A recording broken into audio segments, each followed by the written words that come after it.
बिस्मिल्लाहिर्रहमानिर्रहीम। अस्सलाम वालेकुम। हज़रत शेख सादी रहमतुल्लाह अलैह बयान करते हैं कि मिस्र की एक बस्ती में एक गोदड़ी पोश फ़कीर रहता था और वो किसी से कोई बात ना करता था। उसकी ये खामोशी दीगर लोगों के लिए उसकी बुजुर्गी की दलील बन गई थी और वो लोग उसे अल्लाह अज़्ज़ व जल का नेक बंदा जानकर हर वक्त परवानों की तरह उसके गिर्द मंडलाते रहते थे।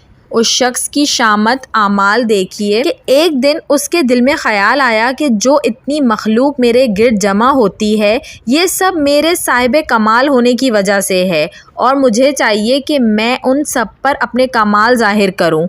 अगर मैं इस तरह खामोश रहा तो ये लोग कैसे जान सकेंगे कि मैं कितना आला मर्तबत बुज़ुर्ग हूँ। ये ख़याल आते ही उस शख्स ने अपनी खामोशी तोड़ दी और आने वाले अकीदतमंदों से गुफ्तगू करना शुरू कर दी। अगर वो वाकई में साहिब कमाल होता तो उसकी हिकमत व दानाई की बातों से लोगों के दिलों में उसके लिए अकीदत ज़्यादा हो जाती, लेकिन वो जाहिल था। इसलिए जब उसने लोगों से उल्टी सीधी बातें की तो लोग उससे मुतनफ़र होना शुरू हो गए और उसके पास आना छोड़ दिया और लोगों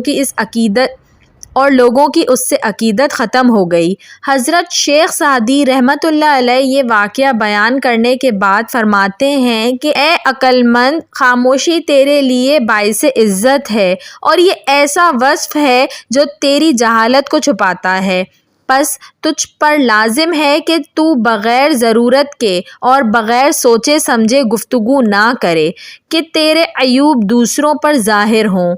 मक़सूद बयान हज़रत शेख सादी रहमतुल्लाह अलैह इस हकायत में बयान करते हैं कि खामोशी बहुत से भलाइयों की जड़ है और दानाओं का कौल है कि कम सोना, कम खाना और कम बोलना बहुत सी बुराइयों को रोकता है और जो इंसान कम गो होता है उसकी ज़बान गीबत, चुगलखोरी और दीगर गुमराह करने वाली बातों से महफूज रहती है। वीडियो पसंद आई हो तो इसको ज़रूर लाइक करिएगा और ऐसी मज़ीद अच्छी वीडियोस देखने के लिए मेरे चैनल उर्दू कहानी घर को सब्सक्राइब कर लीजिए।